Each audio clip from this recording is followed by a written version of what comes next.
La filière textile, comme tous les secteurs industriels, a un impact environnemental qui est important. C'est un secteur qui est très consommateur en énergie, en eau, en ressources naturelles. Et donc à l'heure actuelle, on fait face à un dérèglement climatique qui est très fort et aussi à un épuisement d'un certain nombre de ressources. Et donc le secteur du textile doit se poser la question de comment on fait pour continuer à fonctionner en consommant moins. Parmi les alternatives que le secteur du textile et de la mode peut mettre en avant, c'est le fait d'arriver à produire moins, c'est-à-dire avoir des vêtements, des produits qui sont de meilleure qualité et qui nécessitent d'être moins renouvelés, de faciliter aussi la réparation d'un certain nombre de vêtements. On est tombé depuis quelques années dans l'obsolescence programmée du textile. C'est aussi se poser la question des phénomènes de mode, peut-être moins consommer, moins acheter régulièrement et renouveler sa garde-robe. La question aussi de la seconde main, comment on crée un nouveau modèle économique autour du réemploi de vêtements qui ont déjà été produits. Et puis c'est également dans la conception, avoir des designs de vêtements qui nécessitent de consommer moins de ressources et qui vont permettre du coup d'avoir des consommations en eau ou des consommations en énergie qui vont être beaucoup plus faibles. Le consommateur peut se poser la question de la nécessité d'acheter un produit avant de l'acheter effectivement, de se dire est-ce que j'en ai vraiment besoin, est-ce que je ne l'ai pas déjà, et si j'en ai vraiment besoin, est-ce que je suis obligée de l'acheter neuf, est-ce que je ne peux pas l'utiliser et l'acheter d'occasion. Il y a vraiment un phénomène de déconsommation lié aux produits du textile qu'on constate depuis quelques mois, depuis quelques années, notamment depuis la crise du Covid, où pendant plusieurs mois en fait on a tous plus ou moins vécu en pyjama et en jogging et où on s'est rendu compte que finalement on avait déjà plein de choses dans notre garde-robe et qu'on avait peut-être moins besoin d'acheter du neuf.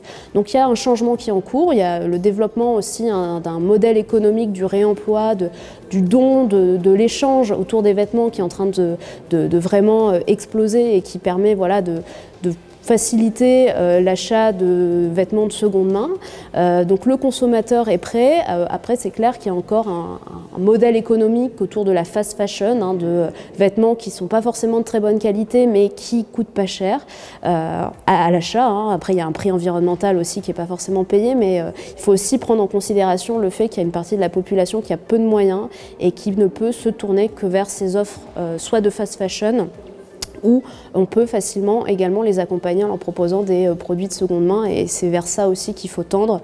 Les entreprises du secteur textile et de la mode doivent mesurer les impacts qu'elles ont sur l'environnement du fait de produire ce qu'elles produisent et le consommateur doit aussi se poser la question de l'impact des produits qu'il achète.